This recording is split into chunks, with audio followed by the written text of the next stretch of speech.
As conventional wisdom says, the harder the conflict, the more glorious the triumph. And of all the superlatives,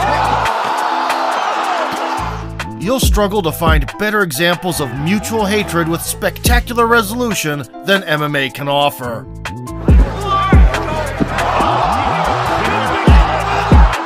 In this edition of Combat Chronicles, we present the most heated rivalries, resulting in stunning knockouts. Connor relaxed and smiling. Over the course of his long career, Alistair Overeem has racked up a higher body count than an average modern-day college girl. hey, let him out, Joe.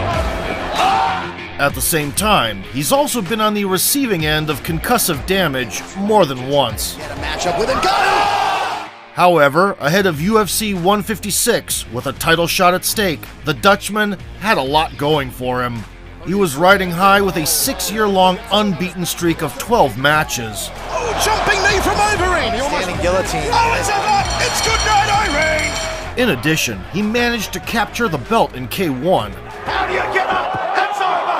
It's good night, Irene. as well as Strikeforce Alistair Overeem. Quick work. and Dream. Punching knee from the ring. He tags him. It's over. Good night, Overeem. At his juicy peak, Alistair made even Brock Lesnar look unassuming. So much time.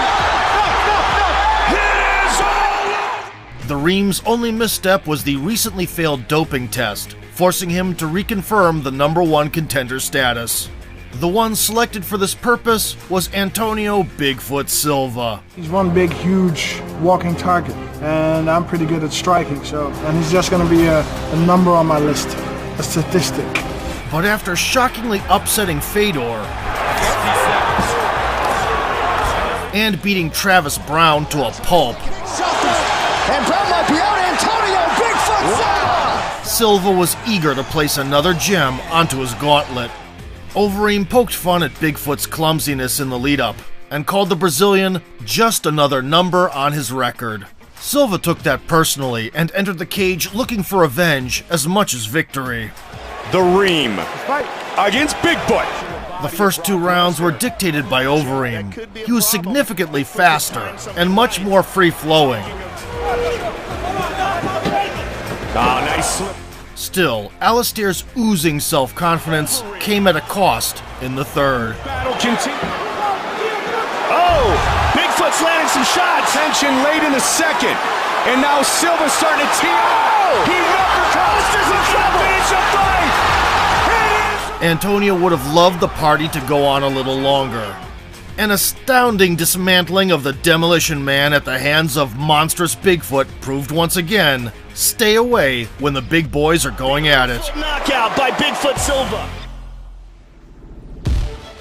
The failed messiah of the Pride Royal division, Alexander Emelianenko, is considered one of the clearest examples of wasted potential. During the Japanese MMA giant's heyday, Alexander's mobile boxing style seemed like the perfect weapon against heavyweights. I told you! And Thompson is walked by Emelianenko. And what did Alexander do with us? Oh, here we go! Walks him with the left and right. It's over. Marias is already out of the ring, and it's over. Be that as it may, the younger Emelianenko couldn't overcome the elite no matter how hard he tried. It's Krokop. Yeah, but... There it is! The I was preparing for him. Everyone saw how he ran away from me. He was afraid of my blows. By 2006, Alex had won 5 out of 7 performances in the organization. He's got the There's choke. the choke, and he gets goes for the rear naked choke. It's a little high, though. He's got his chin in there. He's tapped, Oh, he's tapped tapped. out. And the Pride management decided to pull the old conflict between the Emelianenko brothers and their former team off the dusty shelf. Back in 2003, they left their longtime gym and have been at odds with former training partners ever since. One of those offended teammates was Sergei Kharitonov, a 2-time world champion in hand-to-hand combat with a 7-2 record in Pride. He's along the rope, and he's good, he's out! It's about Kharitonov not showcasing any kicking ability, but he has his own now. Just blocked! And a knee. And his own down, and that kick may be it! The honor of both parties was at stake, and their representatives collided from the very beginning. Start dropping down around his waist. Nice right hand there by it. So if they do go to the ground, of course they do have it. Wow. At the 3-minute mark, Kharitonov's counter no-clipped through Emelianenko's guard. Staggered Emelianenko. Action, and those are the commands. Sergey botched the finishing sequence to his own demise. We now go to the 6-minute mark. And now Haratonov challenges him, and Emelianenko we're going to allow. He's unintelligibly defending himself. Done. Oh my goodness. Kharitonov's pride demanded more, while the chin wasn't ready for extra punches and knees. Good stoppage by the referee. Unfortunately, Alexander's battle with alcohol ended in brutal defeat, so the win over Sergey is the last one among his notable achievements in MMA. 45 seconds. Standard NPCs with zero personality. That's how the former UFC middleweight champion Israel Adesanya described the contenders in his division. Bursting into the octagon in 2018, the last stylebender ran through the opposition in less than 2 years. Oh my God, the spray of blood. Oh, they can stop this fight. Final 10 seconds. That's it. And received a piece of gold for his efforts.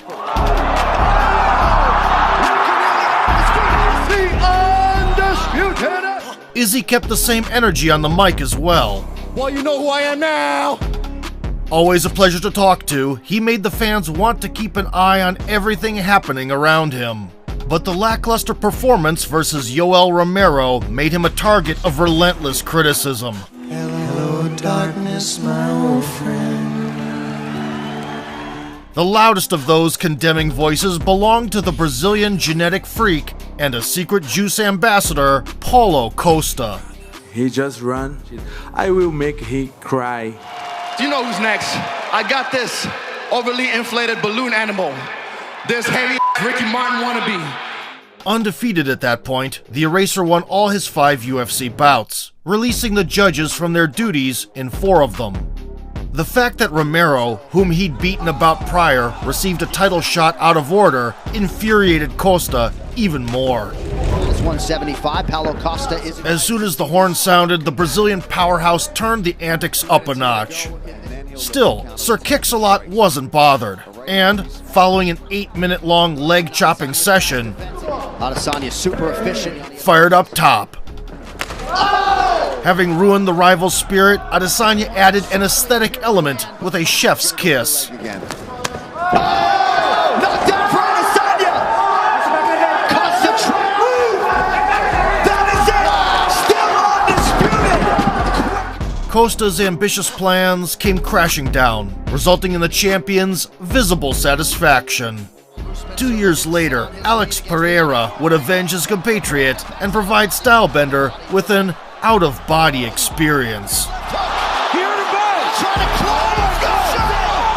Do it. 2004 was the year when one of the most high-profile confrontations of the early 2000s between Chuck Liddell and Tito Ortiz entered its hot phase. Dubbed the Huntington Beach Bad Boy, Ortiz not only relished in universal hatred, and he's firing the young guns again. Shamrock very upset with the disrespect shown, but also turned it into his own brand. But I mean, I got a little trick for him, and of course a little gift. For after the fight's over, make sure he can walk okay, I got a cane for him. That way so he can come over to the Palms to my after party at... However, Tito had been avoiding Liddell for years. We were friends and we had a pact, and we were never going to fight. There was never any agreement not to fight. And despite 5 light heavyweight title defenses, preferred money fights over deserving contenders. Since handing over the crown to Randy Couture, Ortiz lost negotiating leverage and was forced to accept the long-postponed duel. Me and him are next. On the other hand, Liddell, who had long been bodyguarding Tito from top-caliber foes, wanted nothing more than to put a beating on his friend-turned-enemy. all time. The bad boy and At the outset, Chuck was sniping away Chuck Liddell, so it has been done before. and successfully fending off takedown attempts. There's a takedown attempt. Nice counter by Chuck. But as soon as Ortiz found his footing striking, Oh, big straight. Chuck's takedown defense is excellent. Liddell went aggro and took the round's ending. He loves to nice go over the top seconds of round number 1. Oh, big right hand. Combinations by Liddell and a high kick. What is that? In the second, things developed fast and furious. Tito covers up. Chuck continues to tee up. Combinations, uppercuts. Chuck is on the and down goes Tito's out. Following a critical eye poke, the Iceman unleashed a combo by the fence, punching the bad boy from all angles with no retribution. Amazing fight. So much anticipation over the last 2 years. Going into the rematch 2 years down the line, Liddell was the champion with 3 defenses. early. Liddell retreats. Liddell with an... Ortiz did not lag behind and went on a win streak of 5. Liddell are set to fight again. But the attempt at retaliation led to a disaster. Tito tries to answer. Chuck comes around the top. Chuck looking to cross. Mosley's not hurting him here, but Tito has to And move. it is Unable to withstand the shelling, Tito collapsed to the canvas. And just like that, one of the most heated rivalries in UFC history was put on pause. The third meeting of retired veterans in 2018 was nothing more than a cash grab, with little to no competitive element. Shot.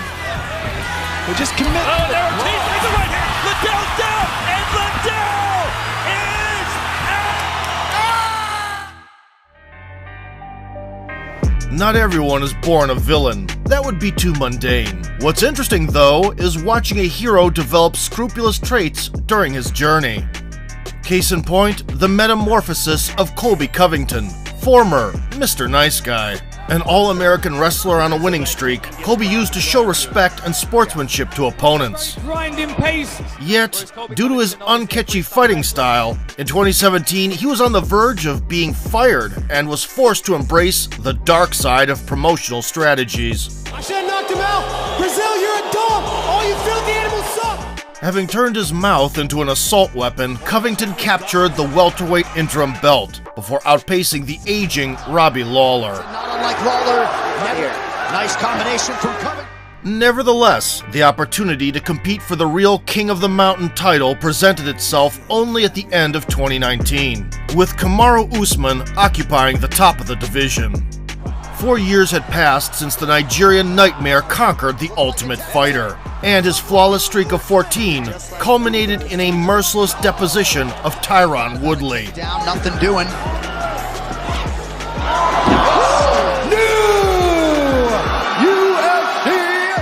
As grotesque as Covington's promises to make America great again were, the only thing you're losing faster than your hairline is that Power Ranger belt. curbing chaos in the cage was not so easy. Here we go. Colby banked the opening rounds,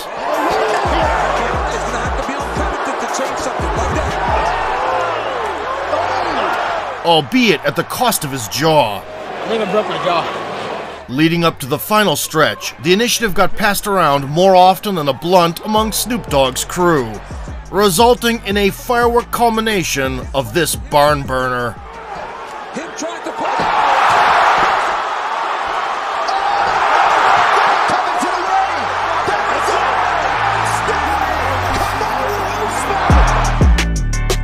A series of knockdowns at the last minute forced the referee to step in and put a period at the end of this cautionary tale. 2 years later, Jorge Masvidal would break open his own can full of ass-whooping treats. Despite their first fight with Usman being a lullaby affair, Whitman likes. in the second, Jorge would get viciously drowned on the shore. And of all the superlatives.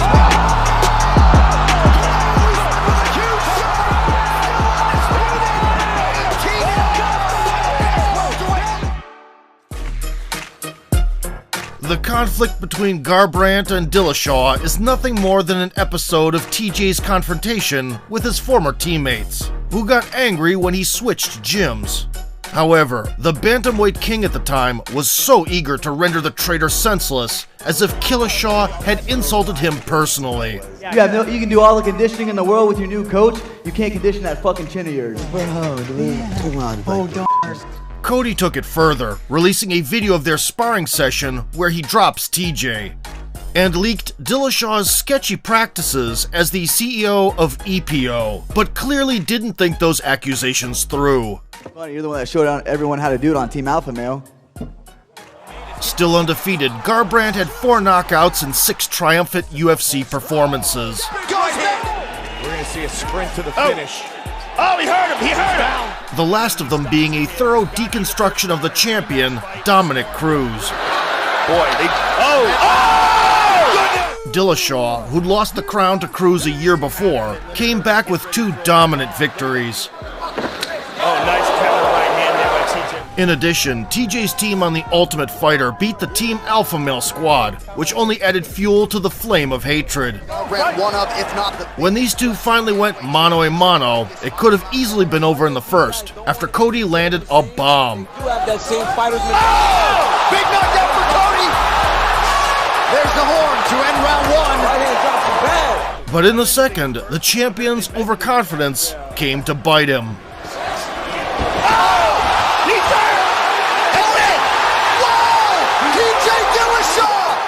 TJ wiped the smile off Garbrandt's face with a hefty punch and claimed the throne for the second time.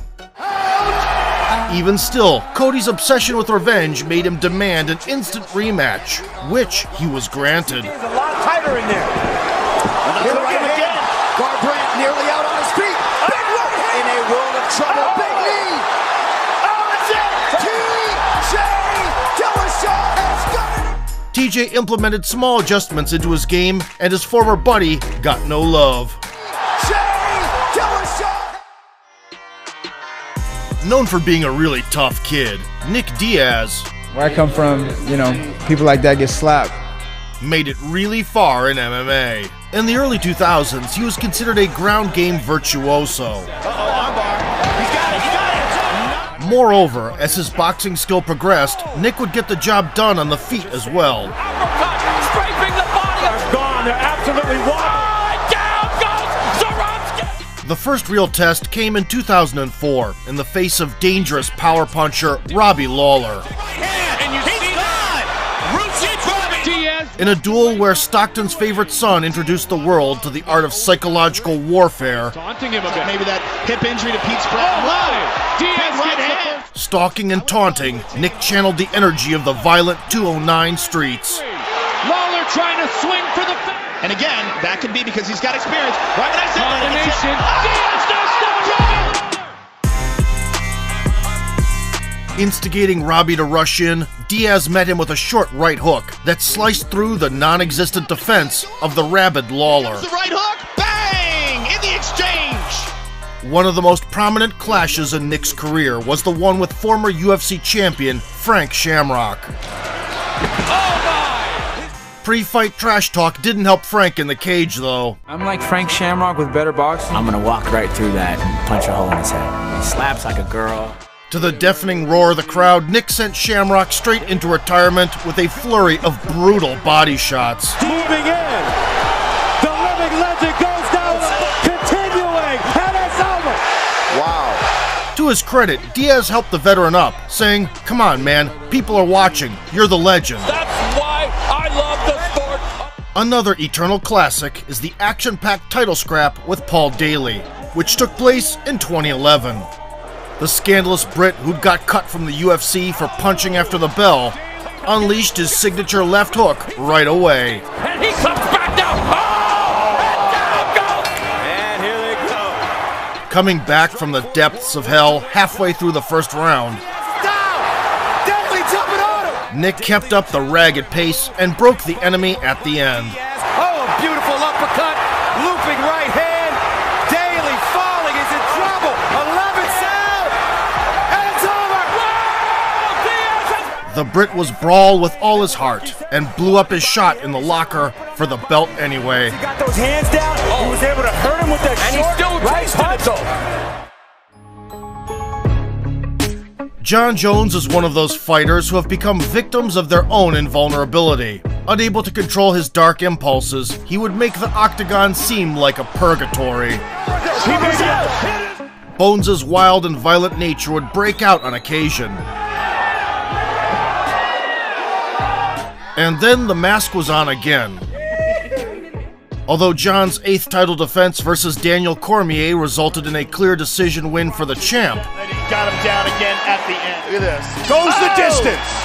Maybe all the bad blood has not boiled over. the tension between them did not go away.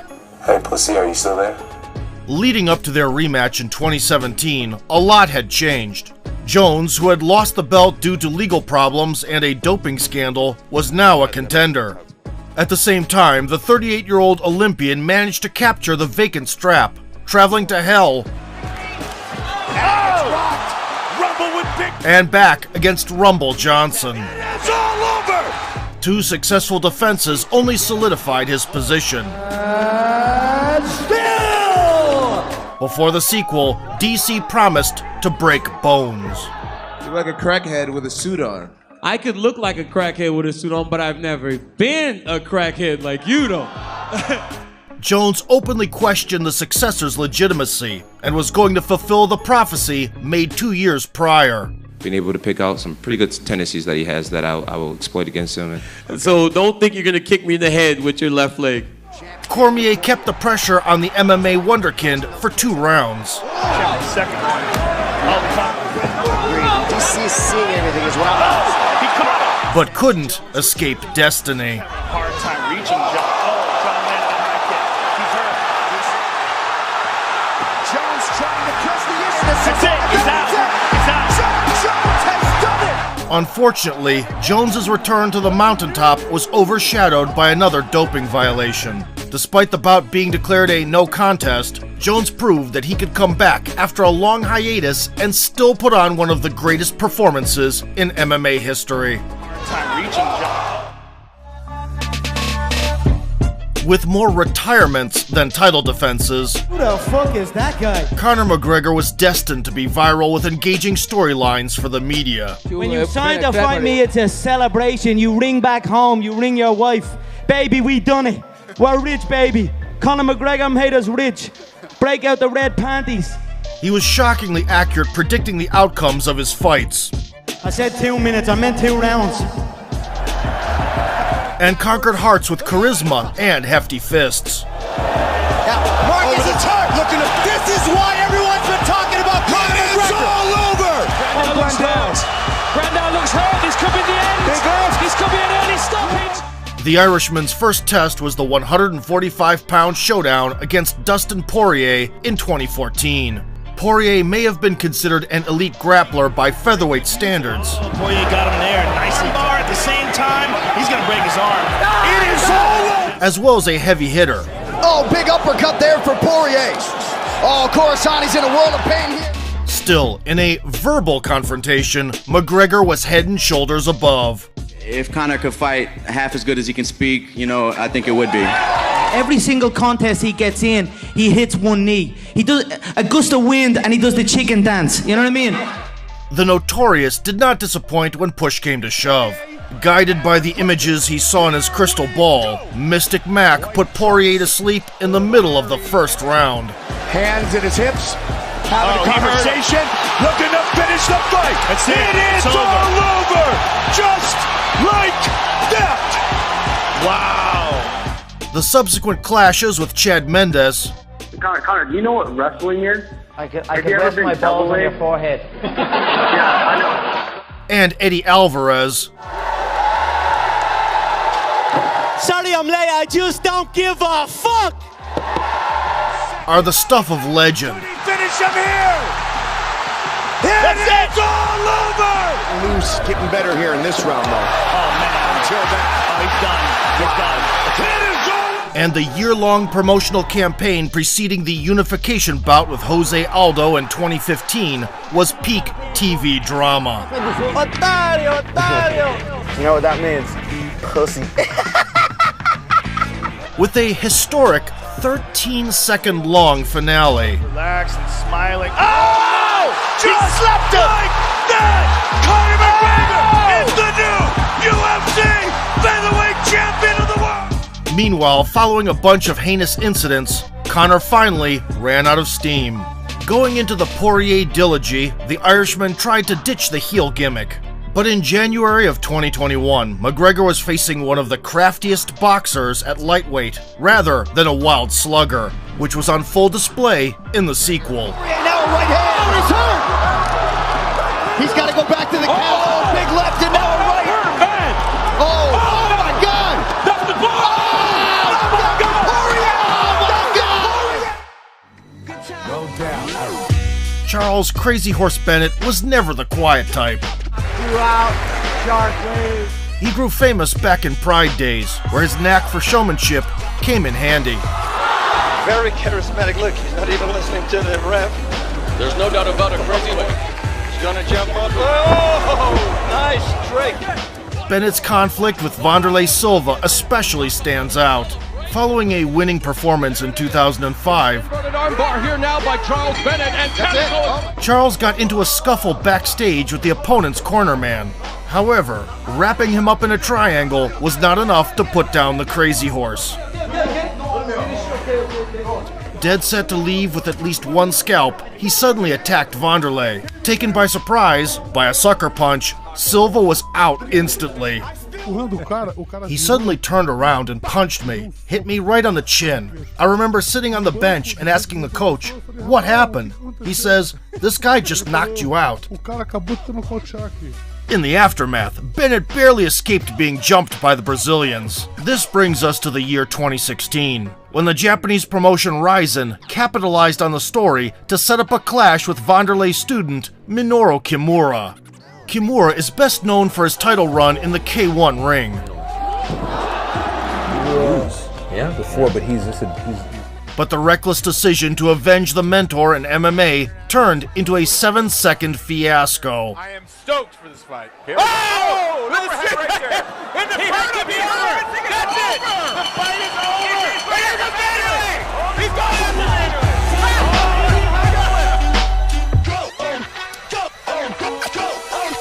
Less than impressed by a flying knee attempt to kick things off, Bennett intercepted the enemy's takeoff with a big right hand. After flailing away and getting the stoppage, Charles celebrated the victory the way only he can.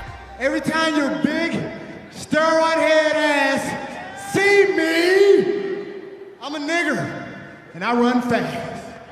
もうとにかく今日はね、黒人の Nowadays, Michael Bisping is seen as determination personified. I know that I'm better than this. Sounds like the worst self-help book you've ever read. Conceive, believe, achieve. Shut the fuck up. Outright refusing to accept universal claims about his upper bound limits. In 2016, he introduced Luke Rockhold to Left Hook Larry.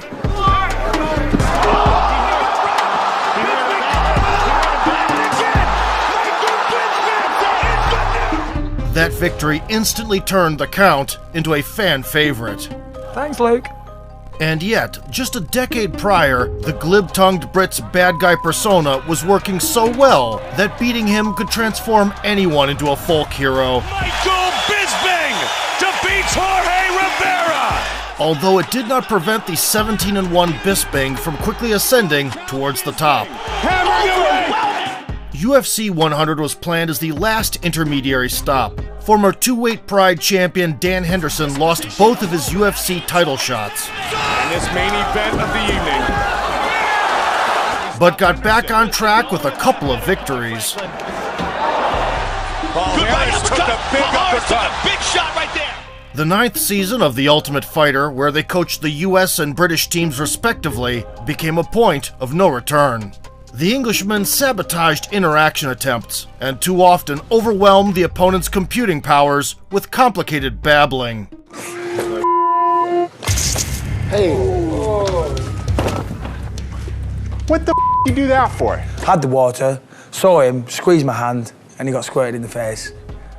Hendo wasn't going to let Bisping get away with it, and was eager to sort it out the old school way. Bisping was just a little bitch.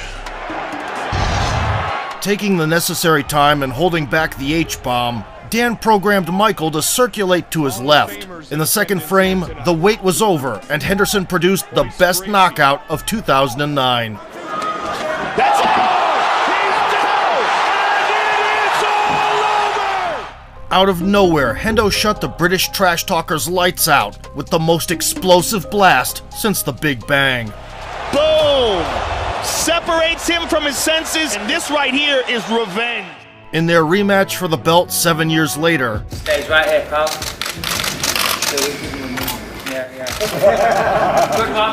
Bisping would be in for a rough night. He has done a nice job. Oh, he's right! The right hand again! Oh! Again with the right! But having survived a string of knockdowns, he would get the decision, and Hendo would go on a well-deserved rest. But not bad for an old man, huh? Hard time reaching John. There's only so many heated rivalries we can fit into one video. If you want to see more, smash that like button, subscribe to the channel, and vote for sport.